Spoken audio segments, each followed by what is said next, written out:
Mummy, आज डब्याला काय केलंय? आज गोबीची भाजी आणि पोळी बनवली बेटा. गोबीची भाजी आणि पोळी काही चांगलं बनव की. थांब थोडा वेळ 5 मिनिटात बनवून दे. मी तुम्हाला मसाल्याची पोळी दाखवते बनवून. ते तुम्ही तशीच बनवा. आता रोज रोज रोज रोज डब्यासाठी काय बनवा? हां, त्याची फिकर पडते. कायच बनवा, पोरं डबा वापस आणतात. मग आता आज मी म्हटलं थांब तुला मसाल्याची पोळी बनवून दाखवते. तर आता हे 2 कांदे कापून घेतले.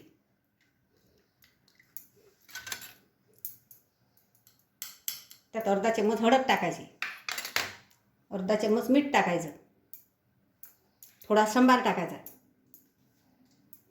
थोडी जाडी चिली फ्लेक्स टाकायची, थोडीशी टाकतो बघा. हे मिसळ करून घ्यायचं. त्यात थोडं तेल टाकायचं, थोडा मॅगी मसाला टाकायचा,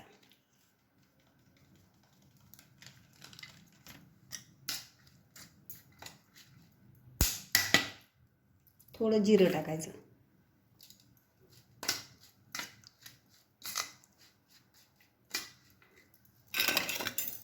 थोडं आलं किसून टाकायचं,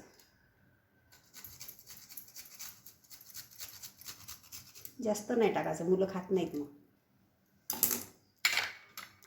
2 कळ्या लसणाच्या घ्यायच्या, ते किसूनच टाकायचे.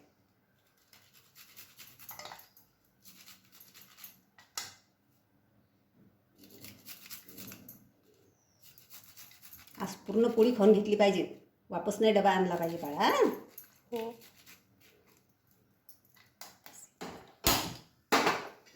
तावा ठेव.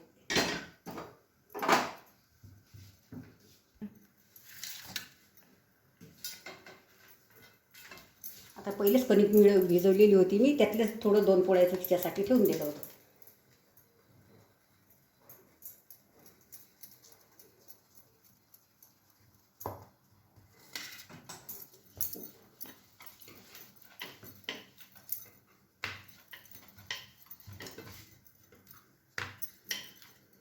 आता हे कांद्याची स्टफिंग बनवली, हे आता मी याच्यावर पसरून देऊ.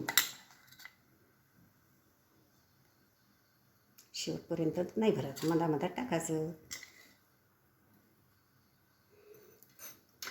त्याच्यावर खोबऱ्याचा किस टाकायचा,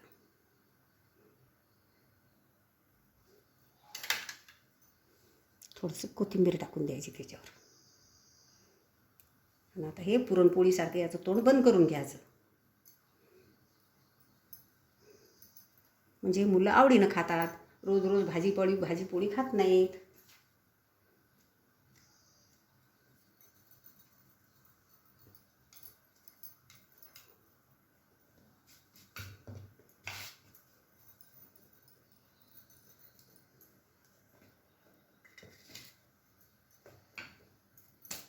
हलक्या हातानं लाटून घ्यायचं.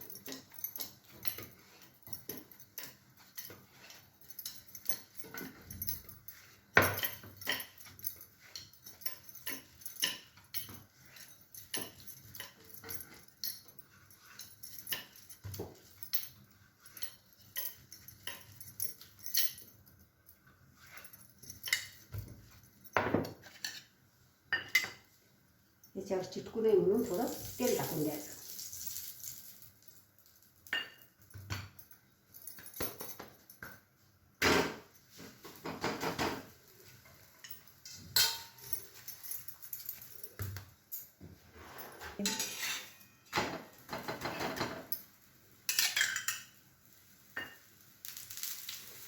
खरपूस भाजून घ्यायची.